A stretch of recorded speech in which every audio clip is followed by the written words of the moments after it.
Dahil po sa mga palipad nyo, nagkaroon ng lakas ng loob ang isang FLMD caliber. Pero ibinili ko na ng wheelchair kung sakaling sumahod man ako para mas marami pang matanggap. Maniwala ho kayo, kita nyo naman nung nagpapakain ako, wala akong face mask. Diretso bigay hanggang sa nakulong ako. Hi everyone! Dahil sa mga natatanggap na palipad ni Norman Enidoro, ay tila ginaganahan siya na makakuha ng magugoyo niya. Sa video na ito ay panoorin natin ang masayang Norman Enidoro dahil sa dami ng kanyang naluloko. Panoorin natin ang video na ito. Nagumpisa ang video nang tila masaya si Norman Enidoro dahil sa palipad niyang natanggap. Dahil po sa mga palipad nyo, nagkaroon ng lakas ng loob ang isang FLMD caliber. Yan. At ang isang gorillang Casper na mamigay ng wheelchair doon sa bulubundukin na hunang Dinadyawan, Dinggalan, Dinapigi. Kasama po natin ang mga kasundaluhan. Ayan po. Nagtanong naman ang netizen kung saan makukuha ang salamin dahil gusto siyang makita ng bulag niyang pinsan. Jeep, saan pwede makuha libreng salamin mo? Gusto ko na din kasing makita ng pinsan kong bulag. Ay pumunta po kayo dito sa depressed area. Dito po kami mag-aano ngayong 31N1. Ang nakapagtataka dito kay Norman Enidoro ay mamimigay siya ng wheelchair sa bundok. Sino po ang gagamit ng wheelchair sa bundok? So, kasi po pag ako'y nagsabi na darating ako sa area na most depressed barangay, most depressed municipality of the Philippines, ibig kong sabihin nun, ako ho ay darating. At talaga hong ako ay tutulong. At dito ay huli si Norman Enidoro na ang dahilan ng kanyang humanitarian ay para sa mas marami pang matatanggap niyang pera.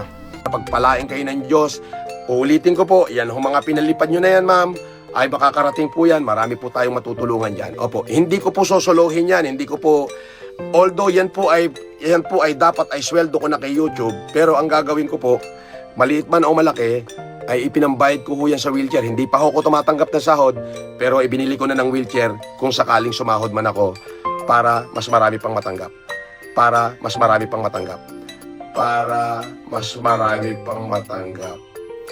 At sa lahat po ng benepisyaryo ko, ulitin ko po, galing po yan sa mga nagmamahal sa atin sa YouTube, sa mga super chatter natin, katulad ni Inday Billy ng Australia.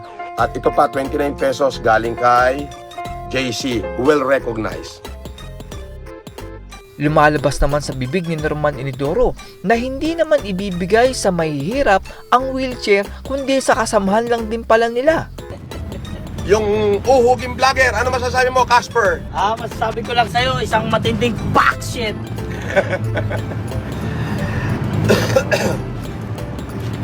Bibigyan pala natin ng wheelchair yung nanay ni Aba.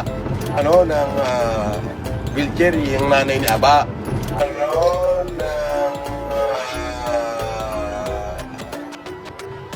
Wheelchair yung nanay ni Aba. Kailan natin bibigyan? Pagkagaling na to sa ano? Pag nandun siya po. Oo. Kasi kailangan nandun siya. Gusto mo radar? May radar pa? Oo. Aba, may radar. Gusto mo? Gusto mo may elevator pa na rin siya. Wag. Bibilan natin ng mga ganyang wheelchair lang. Pag nandun siya, boss. Oo, syempre. Nandun yan. Kailangan ng present na Oo, syempre. Kung talagang mabuti siyang Syempre. anak, Oo. pupusigin niya magkaroon ng wheelchair. Oo, syempre. Oo. Hindi yung puro ano lang. Ito yung ubod na yabang ni Norman Enidoro dahil biniyayaan daw siya ng langit at sinubok daw si Norman Enidoro. Sobrang daming binigay sa akin ng Diyos doon, 2018. Grabe. Talagang alupain ang tanawin mo sa'yo. Yan. Pwede na! Ang pera. Tapos, nilagay niya ako sa tuktok ng building. Isang buong floor, opisina ko lang. Ngayon, sinubok niya yung dami ng babae ko kung anong gagawin ko. Hayop ka talaga! Ginawa ko Ang ng ganda mong asawa. lalaki! Yung sa dami ng pera ko, sinubok niya anong gagawin ko. Pumutok ngayon ang pandemic. Dito ay tila nananaginip ng gising si Norman Enidoro na tila kausap niya ang kataas-taasan at itago daw ang kanyang babae at kayamanan. Ito, totoo ito. Tamaan na ako ng kidlat ngayon. Ayan, nasa open air ako. Alam mo, walang imposible sa Diyos kung ako'y nagsisinungaling. Kunin niya na ang aking hiram na buhay kung magsisinungaling. Napanaginipan ko. Sa aking panaginip, at alintakap siya'y nagsalita. Ikikip mo ang asawa mo na Miss Universe. Ikikip mo rin ang mga babae mo. Ikikip mo opisina mo, kayamanan mo, bahay mo. Yung mga mabibigat na tao, mga artista na tao-tauhan mo, ikikip mo lahat dyan. Wow ka! Ayon naman kay Norman Enidoro ay ang kanyang muka ang minahal ng mga Pilipino. Sana all binigay ng Diyos, pati buka ang sagwa. Ay! Okay na po ako sa mukhang yan. Minahal ng tao yan. Yun ang isang parang binigay niya sa akin. Ang pagkakulong naman ni Norman Enidoro ay tila napanaginipan niya. Sa bagay, mukhang albularyo talaga itong si Norman Enidoro. Or, you're going to lose your wife, you're going to lose your woman, you are going to give all your money to the people, and follow me, and I will take care of you. At the same time, makukulong ka. Napanaginipan ko na po yan. Dinahilan pa ni Norman Enidoro na kaya daw siya hiniwalayan ng kanyang asawa ay dahil sa kabaliwan niya. Ang ginawa ko, pinamigay ko agad. Unang araw, nagpakain ako sa EDSA. Pangalawang araw, pakain pa rin sa may bigay ng bigas. Pangatlong araw, nakalive ako. Tumawag na sa akin ang asawa ko. Pag hindi mo tinigil ang kabaliwan mo, I need a divorce. Live doon. Mayroon pa mga videos kayo niyan. Ano sinabi ko? So be it. Diba? Tila ay gusto pang makapanloko ni Norman Enidoro dahil ang mga nangyayari sa kanya ay kaloob daw ng kataas-taasan. So, tinanggal nga ng Diyos yung aking pisina, tinanggal ng Diyos yung aking mga sports car, mga sasakyan, tinanggal ng Diyos ang aking pera, tinanggalan pa ako ng mga bangko, at the same time, ipinakulong pa ako. Kasalanan mo naman lahat yan eh. Balik na tayo. So, isa-isang tinanggal ng Diyos sa akin lahat. Mas pinili ko yung sinabi niya na maghihirap ako, pero sumunod ako sa Kanya. So, yun ginawa ko. Ang Psalm 19 naman ay tila hindi maalala ni Norman Enidoro dahil mukhang gawa-gawa niya lang ang kanyang kwento. So, ayun na. Ang pangyayari, COVID pa ho nun. Sabi ko, sige nga, pakain ako, hindi ako nagpe-face mask. Bakit? Nanindigan ako doon sa kanyang pangako.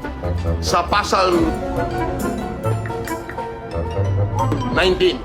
Psalm 19, tama ba? Mayroon ko sa'yo.